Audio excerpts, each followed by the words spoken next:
અને એક દિવસ બહાર જવું હોય તો આ છોકરાના કારણે ના જઈ શકે. 44 વર્ષ જેની પાસેથી કશું મળવાનું નથી અને તમારી જિંદગીના વર્ષો એ બરબાદ કરી રહ્યો છે, એને હસતા હસતા 44 વર્ષ સુધી. હું જયારે જઉં તે પેલો અંદર કુદાકુદ કરે પિંજરામાં. કોઈ મહેમાન આવે એટલે ચા થશે ને ચા થશે એટલે મને મળશે, એટલું એને જ્ઞાન ખરું, એટલું ભાન ખરું. અને પેલી બાઈ છે એને ભગવાન ભગવાન કહે, લો ભગવાન ચા પીવો, લો ભગવાન આમ કરો. મને એમ થાય ખરેખર આના ચરણની રજ લઈને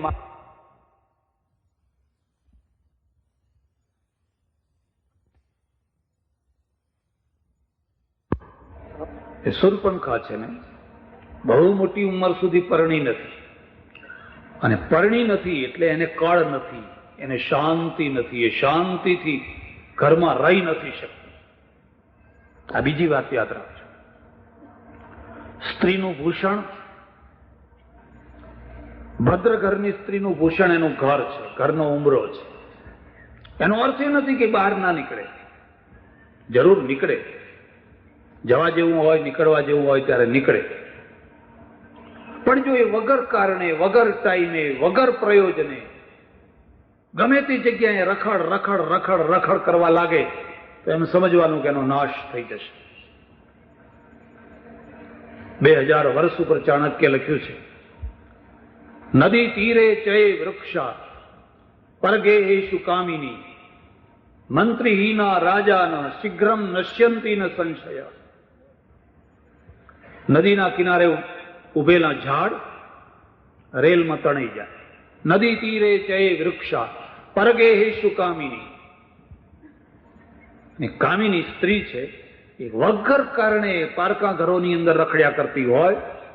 મંત્રીહીના રાજાના, ને રાજા હોય પણ એને મંત્રી ન હોય, ચંદ્રગુપ્ત હોય પણ ચાણક્ય ન હોય. શીઘ્રમ નશ્યંતી ન સંશય. એનો નાશ થઈ જશે, એનું રક્ષણ નહીં થઈ શકે. એના લોકો દુરુપયોગ ઉઠાવશે અને એ બરબાદ થઈ જશે. હવે કંટ્રોલ નથી. કંટ્રોલમાં રાખવું એના કરતા કંટ્રોલમાં રહેવું એ મોટી ખાનદાની છે. કંટ્રોલમાં કોને રાખી શકાય? જે કંટ્રોલમાં રહી શકે એને રાખી શકાય. તમે અલ્સેશિયન કૂતરું લાવો તો એને કંટ્રોલમાં રાખી શકશો. એને કોક બેસી જાય બેસી જાય, ગો આઉટ કહો તો ગો આઉટ થાય, ગો ઇન કહો તો અંદર આવી જાય, એ કંટ્રોલમાં રહેશે. પેલી ગલીઓમાં ફરનારા કૂતરા છે એને જરા કંટ્રોલમાં રાખી જુઓ, એને કંટ્રોલમાં નહીં રાખી શકાય. કંટ્રોલમાં રહેવું એ પણ એક મોટામાં મોટી ખાનદાની છે. શિષ્ય ગુરુના કંટ્રોલમાં રહે, પુત્ર પિતાના કંટ્રોલમાં રહે, પત્ની પતિના કંટ્રોલમાં રહે, પતિ પત્નીના કંટ્રોલમાં રહે. પતિને પણ કંટ્રોલ હોવો જોઈએ. એને પણ ડર લાગે મારી પત્નીને શું જવાબ આપીશ. કર્મચારી છે એના સાહેબના કંટ્રોલમાં રહે. અત્યારે બેંકોમાં જઈને જુઓ ને કોઈ કંટ્રોલ જ નહીં. પટાવાળા પાસે પાણી ના માગી શકાય, પેલી લેજર બુક છે એ ના માગી શકાય. સાહેબ લઈ લો તમે, અમે નહીં આપીએ. એટલે સાહેબ બિચારા આટલું મોઢું કરીને પછી હું જાતે જઈને લઈ આવે છે. કોઈ કોઈનો કંટ્રોલ નથી.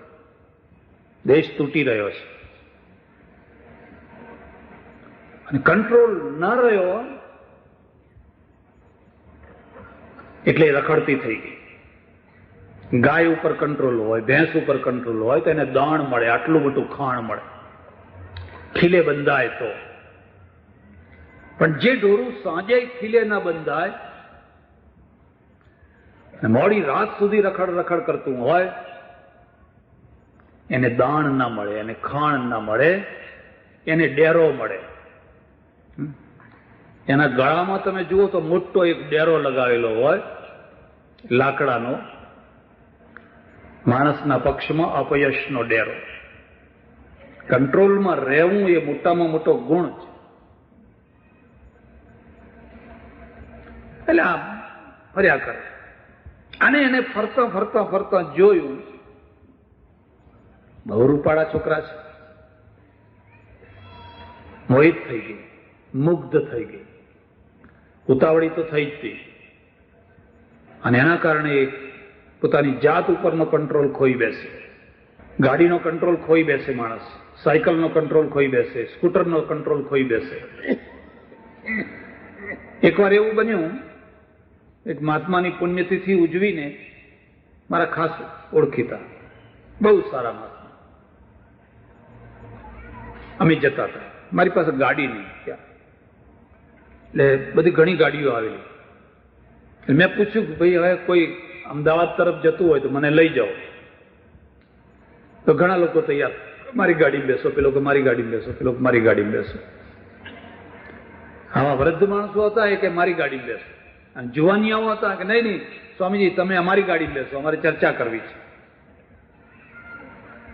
પછી જુવાનિયાઓની ગાડીમાં બેઠો, બધા જ જુવાનિયા. એ ચાલતા ચાલતા મને કહે છે કે સ્વામીજી, મેં કહ્યું શું? અત્યારે એક બહુ સારો ધર્મ નીકળ્યો છે. મેં કહ્યું શું? મને કે રજનીશજીનો ધર્મ નીકળ્યો છે.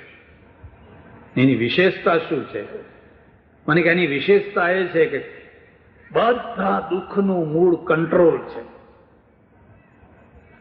આ કંટ્રોલમાંથી છૂટો, મુક્ત થઈ જાઓ, ફ્રી થઈ જાઓ, બધા પ્રોબ્લેમ સોલ્વ થઈ જશે.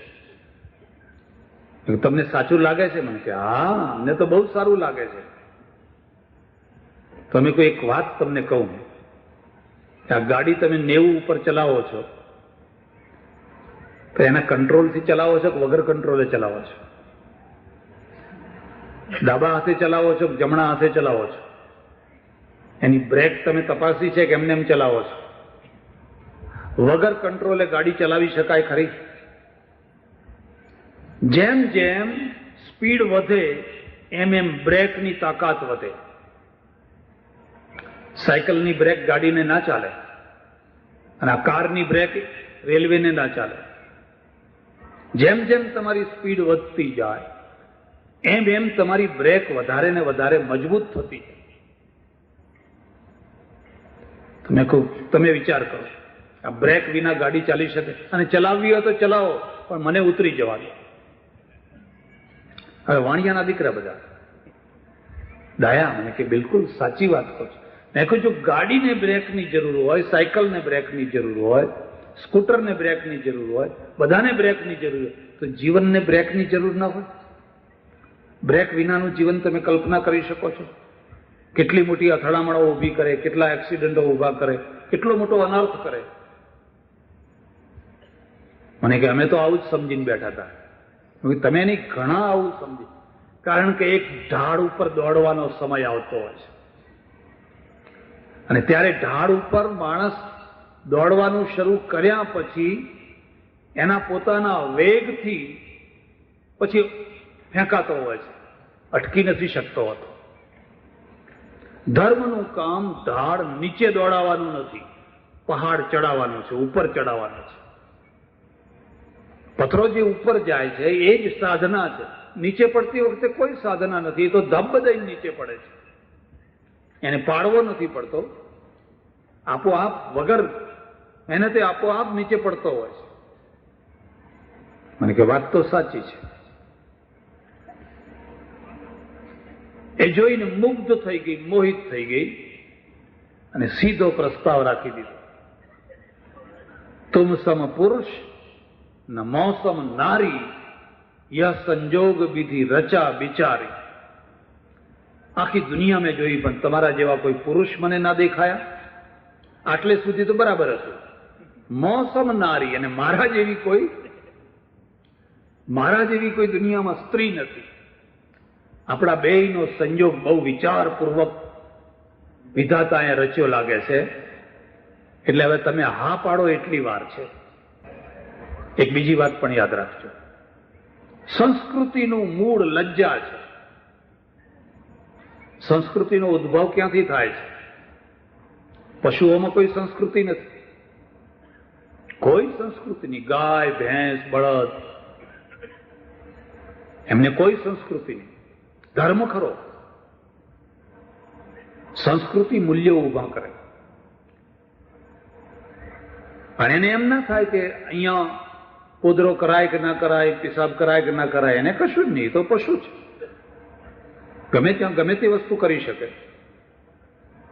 એમાં એને કોઈ આબરૂ જવાનું કે આ કંઈ હલકા પડી ગયા કે ખરાબ દેખાયા કે એવો કોઈ પ્રશ્ન જ નથી. સંસ્કૃતિનું આખું માળખું લજ્જામાંથી ઊભું થતું હોય છે. અને એટલે દૈવી સંપત્તિના લક્ષણો ભગવાને ગીતામાં બતાવ્યા, એમાં લજ્જા બતાવી. અભયમ સત્ર સંશુદ્ધિર જ્ઞાન યોગ વ્યવસ્થિતિ દાનમ દમશ્ચ યજ્ઞશ્ચ સ્વાધ્યાય તપાર્જવમ. હરી એટલે લજ્જા. માણસ લજ્જિત હોવો જોઈએ, લજ્જાવાળો હોવો. અને લજ્જાનું સ્થાન પણ સ્ત્રીમાં મૂક્યું. નિર્લજ્જ પુરુષ હજુ ચાલે, નિર્લજ્જ સ્ત્રી છે ને બહુ ભયંકર છે. પુરુષ પણ નિર્લજ્જ ના હોવો જોઈએ. તમને પારકી સ્ત્રીઓ નિર્લજ્જ થાય તો કદાચ જોઈ ગમે, પણ ઘરમાં આવેલી સ્ત્રી જયારે નિર્લજ્જ થાય તો તમને ખબર પડે કે એના પરિણામ કેટલા ભયંકર થાય. ઘરનું ગૌરવ સ્ત્રી છે ને સ્ત્રીનું ગૌરવ લજ્જા છે. હવે સ્ત્રી લજ્જા વિનાની થઈ ગઈ, સામે ચાલીને કહી દીધું કા પ્રસ્તાવ રાખી દીધો, બધી લાંબી ચર્ચા નહીં કરે. એમાંથી એક ભયંકર કાંડ થઈ ગયું. પહેલી ભૂલ કદાચ શૂર્પણખાએ કરી, બીજી ભૂલ રામે કરી. એને ધક્કો મારીને કાઢી મૂકવાની હતી. બેન, તું તો બેન છે. જો અમારે તો આ સીતાજી છે, સમજાવીને એના નાક કાન કાપી નાખ્યા. મારી દ્રષ્ટિએ આ બીજી ભૂલ છે. સંસ્કૃતિ એવું નથી કહેતી કે કોઈ પ્રસ્તાવ લઈને આવનારી સ્ત્રીના નાક કાન કાપી નાખો. અને રાજનીતિ પણ એવું નથી કહેતી કે એક ચક્રવર્તી રાજાની બેનના નાક કાન કાપી નાખો. આ કોઈ સામાન્ય સ્ત્રી તો છે, એનો ભાઈ તો બહુ મોટો રાજા બળવાન છે. પણ આ થઈ ગયું. અને એમાંથી જે પરિણામ આવ્યા એ પરિણામ તમે જોઈ શકો છો. આ વ્યવહાર યોગ છે. જો રામે એને ધક્કો મારીને કાઢી મૂકી હોત, બેન પધારો, તમે કહો તમારો મૃત્યુ ખોળવામાં અમે મદદ કરીએ, તમારા માંડવે બોલાવશો તો આવશું, પણ અમે હવે આમાં કંઈ કરી શકીએ એમ નથી, એવું ના થઈ શકે. આ વ્યવહાર રામાયણ અહીંથી થઈ. સીતાજીનું હરણ ન થયું હોત તો રામાયણમાં કઈ દમ જ ન થાય. આવું તો બધું ઘણું થયા કરે, પણ ખરી રામાયણ તો હરણ પછી છે. અને સીતા હરણ થવાનું કારણ આ છે. મહાભારતમાં આ બધા પ્રસંગો આપણને વ્યવહાર સમજાવે છે, વ્યવહાર યોગ સમજાવે છે. એક જ વંશની અંદર જન્મેલા પાંડવો અને કૌરવો. પાંડવો પણ કૌરવો છે, કુરુવંશ છે, બેયનો કુરુવંશ છે. અને પાંડુ વંશ પેટા વંશ છે. જેમ તમે કડવા પાટીદાર છો એ તમારો મુખ્ય વંશ છે. અને કડવા પાટીદારની અંદર પછી વિરાણી થાવ, પછી ધોરું ફલાણા ફલાણા એ તમારા પેટા વંશ છે. પેલો મુખ્ય વંશ છે. મને તો ઘણી વાર નવાઈ લાગે કે પાટીદારમાં પાછા કડવા, કડવામાં પાછા કચ્છ કડવા પાટીદાર, અને કચ્છ કડવા પાટીદારમાં પાછા વિરાણી, પાછા ફલાણા, પાછા ફલાણા, પાછા ફલાણા. અટકો. એટલે એક નાનું નાનું ગ્રુપ થતું જાય. આ નાના ગ્રુપ ભલે રહ્યા, પણ મોટા ગ્રુપની ડાળી થઈને એવું નહીં થાય મોટા ગ્રુપને સમાપ્ત કરીને નાના ગ્રુપ આગળ આવી જાય. થડ ઉપર શાખાઓ શોભે, અને થડનો નાશ કરીને પછી શાખાઓ એકલી રહી જાય તો બળતણના કામમાં આવે. થડ વિનાની શાખાઓ બળતણ થઈ જાય. શાખાઓ હોય ભલે રહી, પણ એ થડને સાચવે. થડ ઉપર શોભવી જોઈએ, થડ ઉપર રહેવી જોઈએ. હું તો તમને એટલે સુધી કહું, આ ગામનું કયો વંશ છે? ભગત. તમે ભગત કે વિરાણી કે ફલાણા કે જે હો ભલે રહ્યા, પણ હવે તમારા ગ્રુપ માટે જ સીમિત નહીં રહેવાનું. બીજા કોઈ પણ વિદ્યાર્થીને અમે મદદ કરશું, બીજી કોઈ પણ વિધવાને અમે મદદ કરશું. તમારી સ્થિતિ હવે એવી કક્ષાએ પહોંચી છે કે તમારે ત્યાં મદદ લેવા જ કોઈ તૈયાર ના હોય. મારી બાજુમાં એક પાટીદારનું ગામ છે. એ લોકો આવ્યા, મને કે અમારે અન્ન ક્ષેત્ર શરૂ કરવું છે.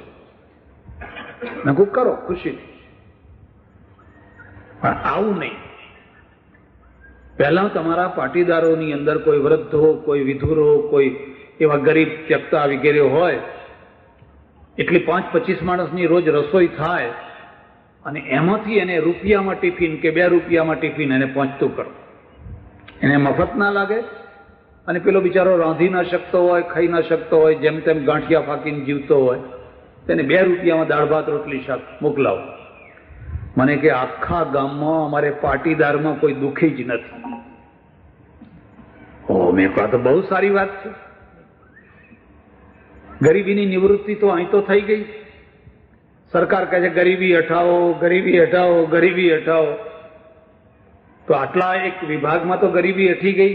મને કહ્યું અમારા ત્યાં કોઈ પાટીદાર ગરીબ નથી, કોઈને મદદની જરૂર નથી. હું ઈચ્છું કે તમારા પરિવારોની અંદર પણ એવી સ્થિતિ આવે કે કોઈ છોકરો કે કોઈ વિધવા મદદ લેવાની જરૂર ના હોય. મારે ભગવાને મૂકીને ગયા છે, મારે બધું છે, હું ભણી શકું એમ. અને ત્યારે એવી સ્થિતિ આવી હોય તો પછી આ બધાને કરશો શું? આવો હવે બીજાને મદદ કરીએ. એ આપણા જ છે, એના પ્રત્યે એલર્જી ના કરો. એ આપણા જ છે, યોગ્ય હોવા જોઈએ, પાત્ર હોવા જોઈએ. તમારી મદદ દૂર સુધી. અમે આશ્રમમાંથી 300 છોકરાઓને સ્કોલરશીપ આપીએ છીએ. 300 છોકરાઓ. એમાં પટેલ હોય, વાણિયા હોય, બ્રાહ્મણ હોય, હરિજન હોય, મુસલમાન હોય, બધા. એની લાયકાત હોવી જોઈએ, એની યોગ્યતા હોવી જોઈએ. એટલે બંને વંશ છે એ કુરુવંશ છે, કૌરવ છે. એક જ મા બાપના દીકરાઓ ચાલ્યા આવે છે. પછી પાંડુમાંથી પાંડુ થયા એટલે પાંડવ કહેવાયા.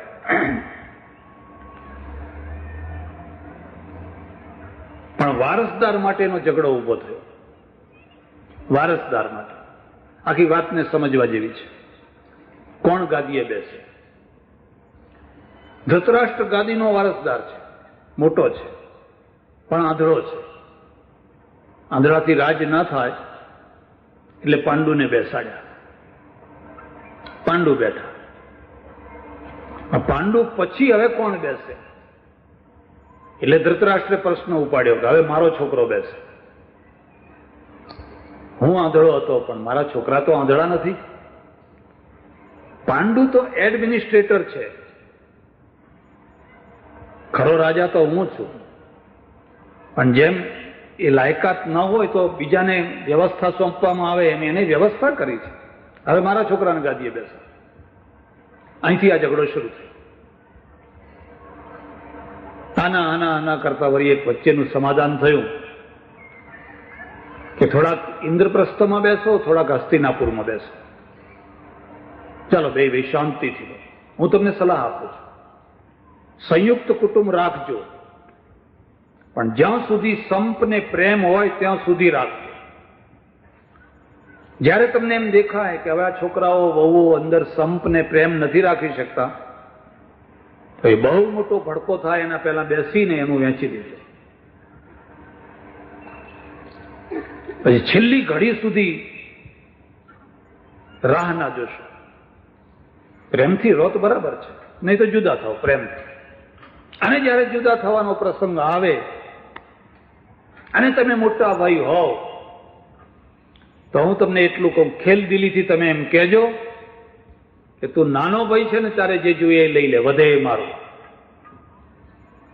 બાપના આપેલા કરતા પોતાનું મેળવેલું ઘણું મહાન હોય છે.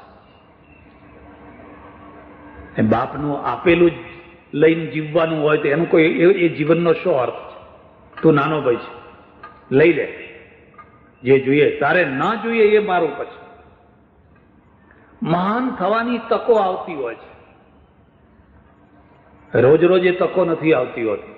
લઈ લે તારી ખુશીથી, જે જોઈએ એ લઈ લો. એની તાકાત નહીં કે એ બધું લઈ શકે. પ્રેમથી પ્રેમ ઉત્પન્ન થતો હોય છે, સદભાવથી સદભાવ ઉત્પન્ન થતો હોય છે, વહેમથી વહેમ ઊભો થતો હોય છે, શંકાથી શંકા ઊભી થતી હોય છે, દ્વેષથી દ્વેષ ઊભો થતો હોય છે. કોઈ વાર પ્રેમ બતાવવાની પણ એક મર્દાનગી હોય છે. ઉપાડ, તું નાનો ભાઈ, ભાઈ કંઈ વેચવાનું ના હોય, કોઈને બોલાવવા નથી, અમે પહેરેલા કપડે નીકળી જઈશું. હું તમને ખાતરી આપું, જે લોકો ઘરમાંથી પહેરેલા કપડે નીકળ્યા છે, કે જેમને પહેરેલા કપડે કાઢ્યા છે ને, એ પેલા લોકો કરતા ઘણા મહાન થયા છે. પેલા હતા ત્યાં ને ત્યાં રહી ગયા. પેલો મધ્યપ્રદેશ પહોંચ્યો, ઓડિશા પહોંચ્યો, બંગાળ પહોંચ્યો, બિહાર પહોંચ્યો, 5 રૂપિયાની નોકરી કરી, 10 રૂપિયાની નોકરી કરી, અને જોત જોતામાં માલિક થઈ ગયો, શેઠ થઈ ગયો, પહેરેલા કપડે નીકળી. હા, પેલાની દશા હતી એની એ ભૂંડી થઈ ગઈ. ભાઈ તમારી એટલી ખુમારી ને એટલી ખેલદિલી ને એટલી મર્દાનગી હોવી છે. બે જુદા થયા, એક હસ્તિનાપુરમાં, એક ઇન્દ્રપ્રસ્થમાં. જુદા થયા પછી ધર્મરાજાને ઈચ્છા થઈ મહેલ બનાવો, બંગલો બનાવો, આલીશાન બંગલો. આ માણસની મહેચ્છા હોય એટલું સમજી લેજો. બધા બંગલા રહેવા માટે નથી બનતા હોતા, મોટા ભાગના બતાવવા માટે બનતા હોય છે. રહેવું થોડું ને બતાવવું. બધા દાગીના જે સોનીના ત્યાં ઘડાય છે ને એ પહેરવા માટે નથી ઘડાતા, એ તો લોકરમાં મૂકવા માટે ઘડાય. મારા ઓળખીતા એક પટેલ હતા, એ ગામડામાં રહે, આખા ગામના મુખી. તમે એમના મહેમાન થઈને જાઓ એટલે સૌથી પહેલા એ ડાબડો બતાવે, પેલા દાગીનાનો બધા ડાબડો બતાવે.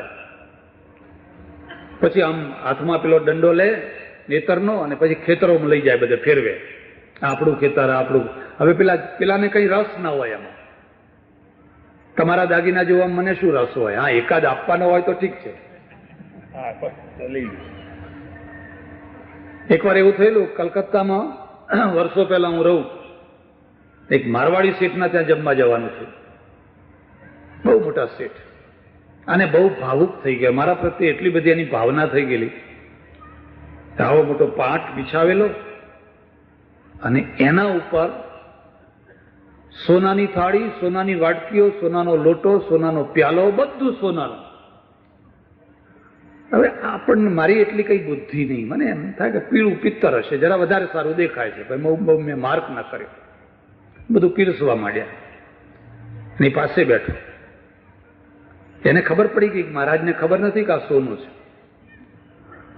ખરેખર મને ખબર નહીં. એકાદ વાર મનમાં એવો વિચાર આવેલો, પણ કીધું ના ના, એવું ના હોય, આ તો સારી ક્વોલિટીનો પિત્તળ હશે. પણ પેલાના મનમાં એક ઊંચા નીચું થયા કરે કે આ મહારાજને ખબર પડે છે કે નથી પડતી. હવે મારો રસ જમવામાં, કે રસોઈ કેવી થઈ છે, રસોઈ કેવી થઈ છે, એ જમવામાં આપણો રસ. આમ પંખો નાખતા મને કે કેમ મહારાજ રસોઈ કેવી? મેં બહુ સરસ થઈ છે. નાના પણ કે આ થાળી વાટકા આ બધું જોયું ને તો બહુ સરસ છે. મને લાઈટ થઈ કે આમ કેમ પૂછે? મેં કહું કેમ તમે આવું પૂછો છો? મને કે આ 1.25 કિલો સોનાની થાળી છે.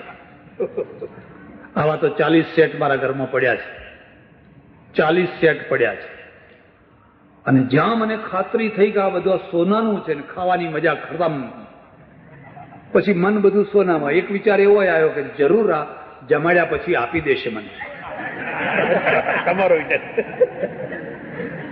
સંપત્તિ છે ને ભાઈ.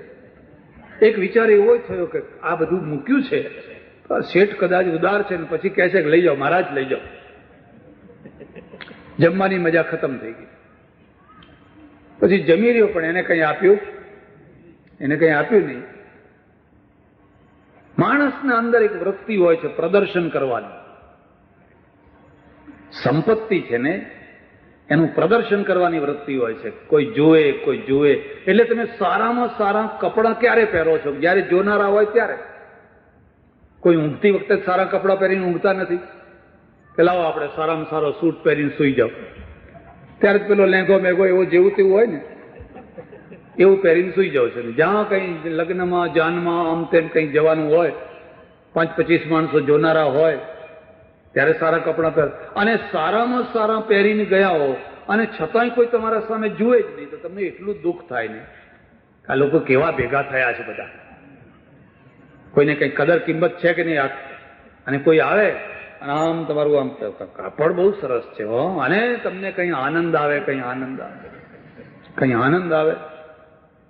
તમે કહો કે આ તો ફોરેન થી લાવેલા છે, આ કઈ અહીંનું કપડું નથી. પણ સિલાઈ કઈ આ ભુજના દરજીની નથી, આ તો બધા ડોબા રહે છે. આ તો મુંબઈના દરજીની સિલાઈ છે. એટલે તમને બહુ આનંદ આવે. આને પ્રદર્શન સુખ કહેવાય.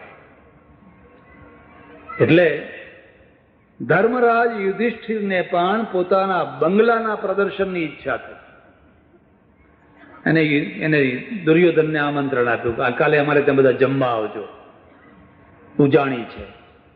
આવ્યા.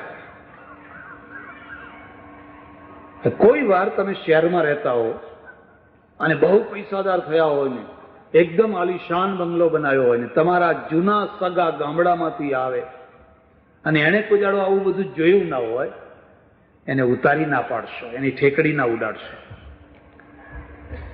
પણ લોકોને મજા આવે એમ. આ ફુવારો, આ ફલાણું, આ બાથરૂમ, આ ચકલી આમ ખોલાય, આમ કરાય, ઠેકડી ના ઉડાડશો. એનું સ્વમાન ગવાશે અને એનું પરિણામ એ આવશે કે તરત જ ગામમાં જઈને કહે છે કાલ અત્યારે આવી દશા હતી ને આજ વળી આવા થઈ ગયા તો જોયા. તમે તમારો એક નિંદક ઉભો કરો છો, વગર જોતો તમારો એક વિરોધી માણસ ઉભો કરો છો. તો શરત એટલી છે કે તમે પ્રદર્શન વૃત્તિથી કંટ્રોલ રાખી શકો છો કે. હવે સ્થળમાં જળ ને જળમાં સ્થળ. એટલે પેલા દુર્યોધને આમ ધોતિયું ઊંચું કર્યું જળ જોઈને, એટલે બધા ખળખળાટ હસ્યા. એટલે ઝાંખો પડી ગયો. કેમ કે અરે પાણી નથી, આ તો જમીન છે, કારીગરી છે, એના ઉપર ચાલ્યો કશું નથી. અને ખરેખર પાણી આવ્યું અને હતું સ્થળ જેવું દેખાતું, પણ ચેત્યો નહીં કે જો જેવા પાણી છે. જાણી કરીને લોકો આગા પાછા થઈ ગયા.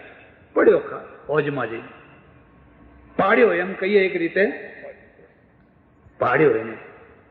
પેલી ઝરોખામાં બેઠેલી દ્રૌપદી છે ને ખડખડાટ હસી અને બોલી કે આંધળાના છોકરાએ આંધળા જ હોય, જો આ વ્યવહાર ભૂલ થઈ.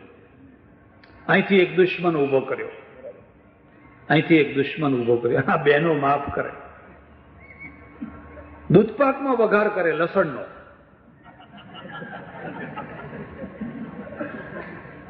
સારામાં સારો દૂધપાક બનાવ્યો, તમારી સાથે સારામાં સારું ખવડાવે પીવડાવે બધું કરે, પણ કયા ટાઈમે કયો વઘાર કરી નાખશે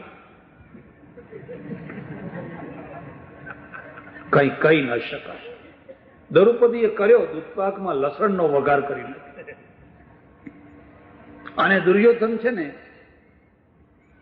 એ અંદરથી એટલો વિરોધી થઈ ગયો કે રાત્રે એને ઊંઘ ના આવે. એને એમ જ થયા કરે કે હું શું કરું તો મારી ભાભીનો બદલો. મારા ભાઈઓ મને ગમે એમ બોલે, મારી ભાભી મને ગમે એમ બોલી જાય. આંધળાના છોકરા આંધળા હોય. બસ પછી એને શકુની મળ્યો.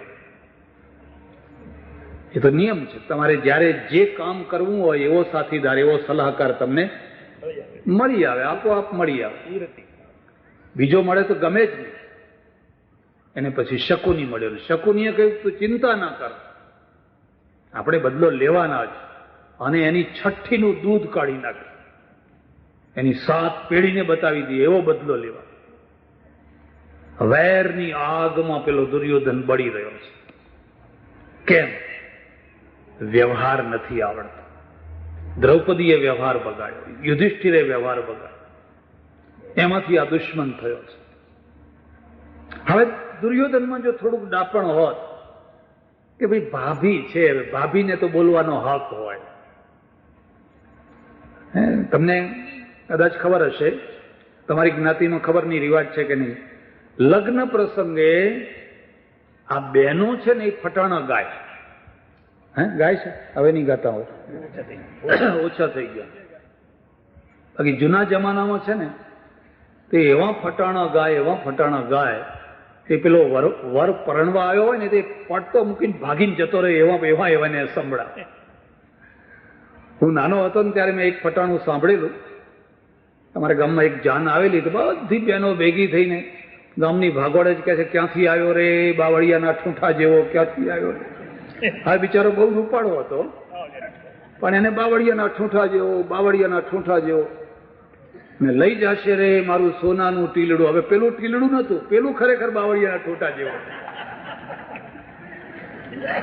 પણ તોય પેલો છે ને તે આમ રૂમાલ દાબીને સહન કરો ભાઈ, આજથી સહન કરતા શીખો. હવે અત્યાર સુધી ગમે એમ તમે ચાલ્યા, પણ હવે આજથી બધું સહન કરવાનું આ શિખામણ છે, આ પ્રેક્ટિસ છે, આ યોગ છે કે હવે આજથી સહન કરો તો સંસાર ચાલશે, અને જો સહન ન કર્યો તો સંસાર ચાલવાનો.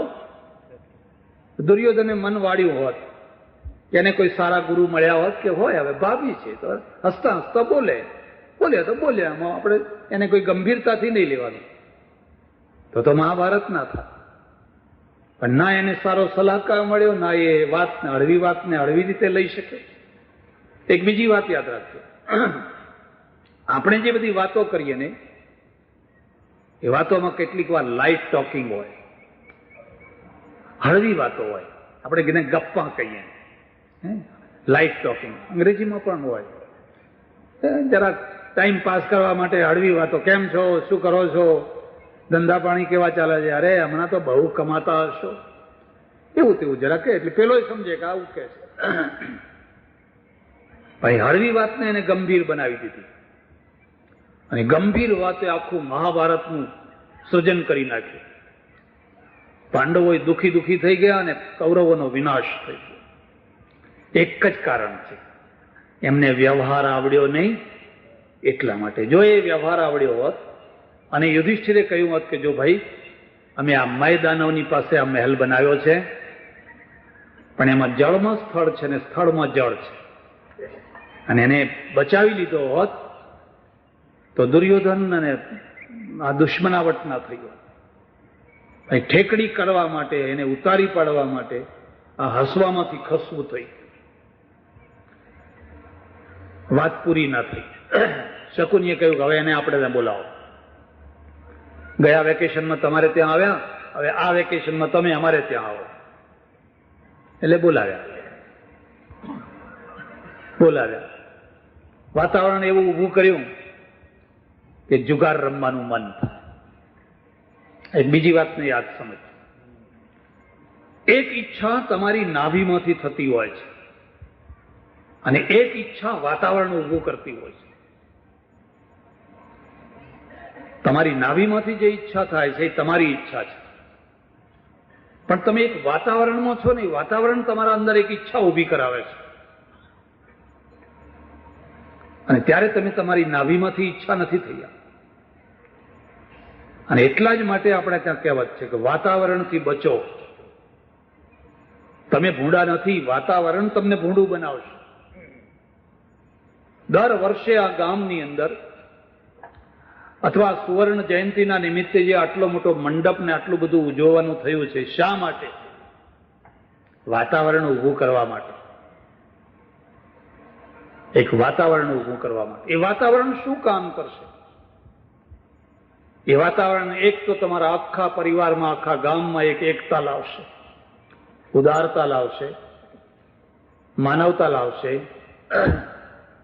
આખા ભારતના ખૂણે ખૂણે વસનારા પાટીદારો અહીંયા આવ્યા હશે, અને એને આહુતિ આપવાની ઈચ્છા થશે. આજનો જમણવાર મારા તરફથી, પેલો કે નહીં મારા તરફથી. એવું જ છે કે સમાજ કરે છે? એવું જ દાતાઓ છે. અરે કેટલો આનંદ આવે કે આજ મેં મારા આખા ગામને જમાડ્યું. ઓહો, મારા પૂર્વજો જીવતા હોત ને આ બધું જોત તો કેટલો આનંદ થાત. ફલાણા ભાઈના તરફ રસોઈ છે, અને રસોઈ સારામાં સારી કરો. તમારા કચ્છના પેલા લાડવા મને ગમતા નથી, કહી દઉં તમને. પેલા જયારે ગરીબી હતી ત્યારે એ લાડવા થતા ઓછા ઘીના, આમ તેમ ચાસણી બાસણી કરીને પેલા ચણાનો લોટ નાખીને મોતિયા લાડવા. હવે નહીં કરવાના એવા, કે હજુ એવા જ કરો છો. તમને નથી ભાવતા તો શું કામ કરો છો? નથી કરતા ને. સારામાં સારી રસોઈ બનાવવાની. એ તો કોઈ ટાઈમ હતો જયારે સ્થિતિ નથી અને પ્રસંગ પાર પાડવાનો હોય એટલે લોકો ગરીબાઈમાં ગમે તેમ કરતા.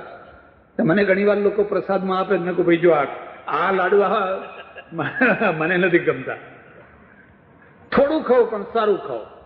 ગાંધીજીનો સિદ્ધાંત નથી કહેતો તમને કે સ્વાદ વિનાનું ખાઓ, એવું નથી કહેતો. સ્વાદ વાળું ખાઓ, ખૂબ ટેસ્ટ વાળું ખાઓ. સારામાં સારા રસોઈયા બોલાવો, સારામાં સારું જમો ને જમાડો. કાઠિયાવાડમાં જાઓ ને તો ત્યાં બટકા આપે ને, બટકા સમજ્યા, પેલા ફરી ફરીને એકબીજાને ખવડાવે પ્રેમથી. જો કે અતિરેક કરી દીધો એ લોકોએ. શું કરી દીધો કે જબરજસ્તી મોઢામાં ઠૂંસી દે, માણસ મરી જાય એટલી હદ સુધી. અને ભાઈ આટલી હદે કઈ આગ્રહ કરવાનો ના હોય, પણ ખૂબ પ્રેમથી.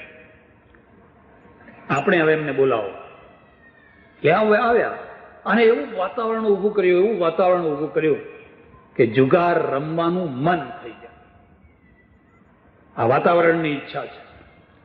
તમે જુગારી નથી પણ વાતાવરણમાં આવી ગયા એટલે જુગાર રમતા થઈ ગયા. તમે દારૂડિયા નથી પણ તમે વાતાવરણમાં આવી ગયા, અને વાતાવરણે તમને 2 પ્યાલીઓ પીવડાવી દીધી.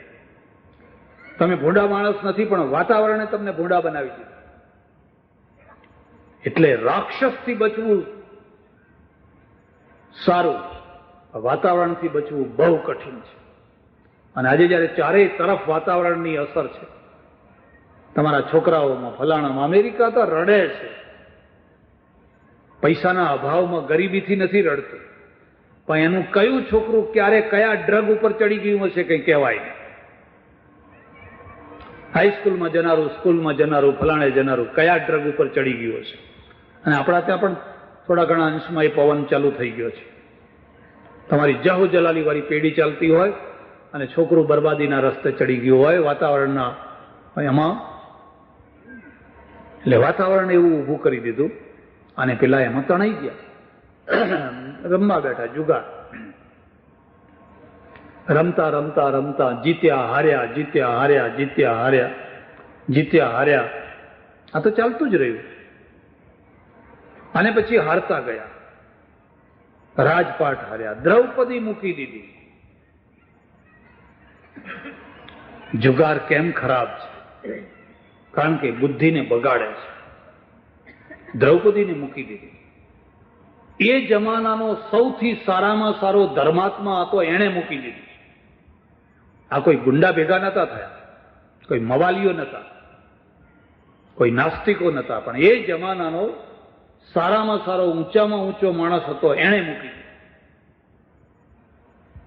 એટલે ઊંચામાં ઊંચો માણસ પણ ક્યારે નીચામાં નીચું કામ કરી બેસે એની કોઈ ગેરંટી અપાય? અમારે ત્યાં શાસ્ત્રમાં લખ્યું છે, બધાનો ભરોસો કરજો પણ મનની વૃત્તિઓનો કદી ભરોસો કરશો. નવલખા હારને જે માણસ આજે લાત મારે છે ને, એનો એનો લઈ જાઓ, લઈ જાઓ, લઈ જાઓ, એ કાલે 1 રૂપિયાની નોટ ઉપાડીને ગજવામાં મૂકી દેશે. 9 લાખને લાત મારનાર એ છે અને 1 રૂપિયામાં બુદ્ધિ બગાડનાર પણ એ જ છે. ત્યારે એને 9 લાખને લાત મારી ત્યારે વાતાવરણ જુદું હતું, એના ઉપર અસરો જુદી હતી. અને જયારે 1 રૂપિયો ગજવામાં મૂકી દે ત્યારે વાતાવરણ બીજું છે, અસર બીજી છે. એટલે હું તમને બીજી વાત કહું છું કે પૈસા ખર્ચીને પણ સારા વાતાવરણમાં જઈને બેસજો. પૈસા, અને તમારી જગ્યાએ કોઈ બીજો પૈસા ખર્ચતો હોય તો ખોટા વાતાવરણમાં ના જશો. ચાલો હું ટિકિટ લઈશ, તમારે પૈસા ખર્ચવાની જરૂર, આપણા ખર્ચે. બીજાના ખર્ચે પણ કદી ખોટા વાતાવરણમાં ના બેસશો. પોતાના પૈસા ખર્ચીને પણ કોઈ સત્સંગ થતો હોય, કોઈ સારી ચર્ચા થતી હોય તો બેસજો, તમને મોટું બળ મળશે. તમારું ઘર સુધરી જશે, તમારા ઘરની અંદર ઘણું બચી જશે. દ્રૌપદી મૂકી દીધું, હાર્યા. મારે કઈ મહાભારત નથી સંભળાવવું, બસ મારે આટલું જ સંભળાવવું છે. એક વ્યવહાર ન આવડ્યો, એમાંથી કેટલા મોટા પ્રસંગો ઉભા થયા અને એ પ્રસંગોમાંથી કેટલા પરિણામ આવ્યા. જે સ્ત્રીના પગની પાની કોઈ ના જુએ, એટલી જ એની મર્યાદા હતી, એટલું જ એનું માન હતું. એ સ્ત્રીને ગલીઓમાં ચોટલો પકડીને ખેંચવામાં આવે, ચોટલો પકડીને. અને પેલી રોતી કકડતી, કેમ? આંધળાના છોકરાએ આટલો જો કંટ્રોલ કર્યો હોત તો આ દશા આવી હોત. એક વાક્યનો જો કંટ્રોલ કર્યો હોત તો આ ભૂંડી દશા ના આવ્યું. પણ ત્યારે સંપત્તિના ફોર્મમાં આવી ગઈ, પ્રદર્શનમાં આવી ગઈ. અમે કંઈક છીએ, અમારે ત્યાં કંઈક છે, અને એમની પાસે કશું નથી. એ ટોનમાં કહી દીધું આંધળાના છોકરાએ. હવે આ જો આની ભોળી દશા જોઈ. વ્યવહાર શુદ્ધિ જેને કહેવામાં આવે છે. જયારે દ્રૌપદીનો ચીર ખેંચાવા લાગ્યો ત્યારે ભીષ્મ બેઠા હતા, દ્રોણ બેઠા હતા, કૃપાચાર્ય બેઠા હતા, અને 5 પાંડવો હારેલા નીચે ગુલામ થઈને બેઠા હતા. અને દુર્યોધને કહ્યું કે આહા હા હા, વર્ષોથી જેની રાહ જોઉં છું એ આજ તક મળી છે. આ સ્ત્રીએ મને આંધળાના છોકરા આંધળા હોય એવું મેણું માર્યું હતું. હવે એને વસ્ત્ર વિનાની કરી નાખો, સભા વચ્ચે. આખી સભા એ ભીષ્મ કશું બોલતા નથી, નીચું ઘાલીને બેઠા છે.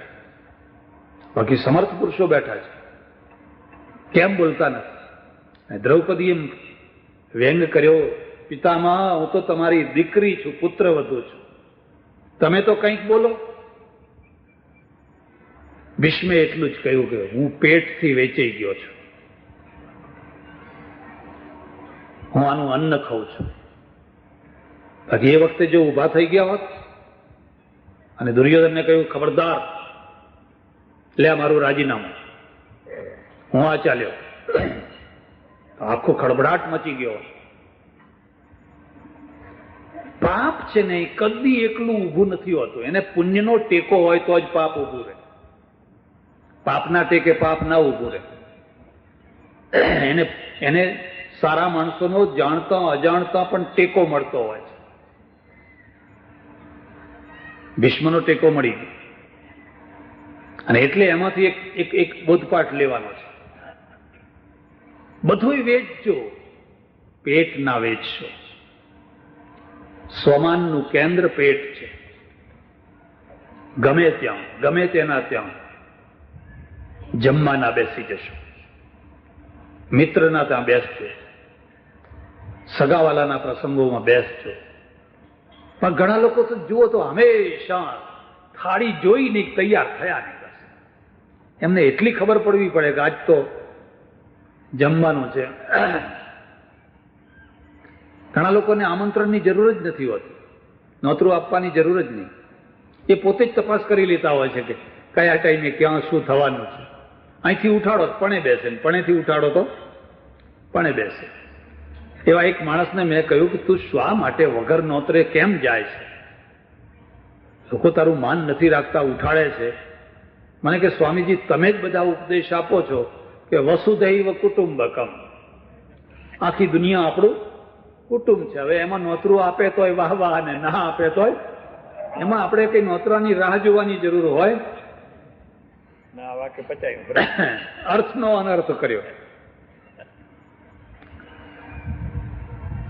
એટલે મારા ઓળખીતા એક પોલીસના ઓફિસર હતા. પોલીસ ખાતું એટલે એમ કહેવાય કે છેલ્લી કક્ષાનું. આ માણસ કદી કોઈનો રોટલો ના ખાય, બ્રાહ્મણ હતા. ગમે એવી તપાસમાં ગયો હોય પોતાના ખર્ચે રસોઈ બનાવડાવે. એ સસ્તાનો જમાનો. અથવા કોઈના ત્યાં જમે તો 6 આના આપી દે. ત્યારે લોજમાં 4 આનામાં જમાડતા, એ 6 આના આપી દે. એવું નહીં કે તમે લાડવા બનાવો કે ફલાણું બનાવો કે નોનવેજ બનાવો, એ લીલા લહેર કરીએ. આખી જિંદગી માણસે કહ્યું મેં મારા એ ધોતિયો પહેરતા પાછા, ધોતિયાવાળા ફોજદાર એમ કહેવાય, મેં મારા ધોતિયાને ડાઘ નથી લગાડ્યો. એ જીવ્યો. અને જે લોકોએ છેલ્લી કક્ષાનું બધું ખાધું એ જીવ્યા. પણ બેયમાં ફરક શું? આ બ્રાહ્મણ જયારે રિટાયર્ડ થયા અને મરવાની સ્થિતિ થઈ તો મારી પાસે આવેલા, એનું વ્હીલ લઈને આવેલા. મને કે અમે મારે વ્હીલ બનાવ્યું છે. તો મેં વ્હીલ વાંચ્યું, એમાં ઘણું જાણવા મળ્યું. એમાં એક વાત એ લખેલી કે મારે 3 દીકરા, એ 3 દીકરાઓએ વર્ષમાં ફલાણી તારીખે વારાફરતી એકબીજાના ઘરે ભેગા થઈને ગોળના લાડુ કરીને જમવું. તો મેં કહું આવું કેમ લખ્યું છે વ્હીલમાં આવું લખ્યું? મને કે બાપુ કે હું ગરીબમાંથી આગળ આવ્યો, મેં ગરીબી જોયેલી એટલે મેં ગોળના લાડુ કર્યા છે. હવે આજે મારા છોકરાઓ તો ખૂબ ભણ્યા છે. એક મદ્રાસ રહે છે, એક કલકત્તા રહે છે, એક દિલ્હી રહે છે, ને મોટી મોટી પોસ્ટો ઉપર છે. એટલે એમને ગરીબી યાદ આવે એટલે મેં કહ્યું ગોળના લાડુ કરીને. અને વર્ષમાં 3 વાર 3 જગ્યાએ ભેગા કરવાનું એટલા માટે લખ્યું છે કે આ છોકરાઓ વહુઓ કયા નિમિત્તે ભેગા થશે. પેલો મદ્રાસ રહેતો હોય, પેલો કલકત્તા રહેતો હોય, પેલો દિલ્હી રહેતો હોય, કોણ કોનો ભાઈ ને કોણ કોની ભાભી, મારું કુટુંબ તૂટી જાય. વર્ષમાં 1 વાર પણ એ ભેગા થાય તો એમના સંબંધો સચવાય. આ તમે એ રીતે ભેગા થયા છો. ના ભેગા થયા હોત ને જ્યાં તમે ધંધો કરો છો ત્યાં રહ્યા હોત તો શું વાંધો હતો? પણ આ બધા એક સાથે ભેગા થયા, હળી મળીને એકબીજાને. કેટલો આટલો મોટો માનવ સમુદાય. આ જોઈને આપણે રાજી થઈએ, ખુશ થઈએ અને એકબીજાના સંબંધો તાજા થાય. એટલું યાદ રાખજો, એકલા પૈસાના પાટા ઉપર જીવનની ગાડી નથી ચાલતી. પૈસો જરૂરી છે, પણ જીવનની ગાડી જે ચાલતી હોય છે ને એ મિલનના પાટા ઉપર ચાલતી હોય છે. મિલનના પાટા. તમે મળી શકો છો, મેળવી શકો છો,